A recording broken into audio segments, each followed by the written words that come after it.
আজি এখন চিম্পুল থালি ৰেডি কৰোঁ বোলো।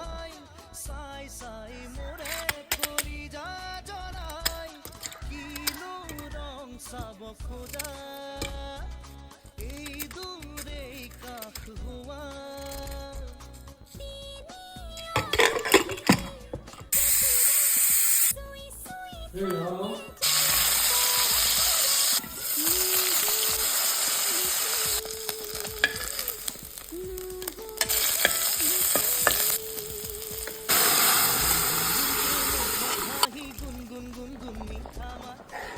দেখিলে কলিজা পৰে ঐ হাত 1 2 3 3 4 খোজতে লৰিছে ৰূপ যৌৱনৰে মধুবিৰিঙে গাত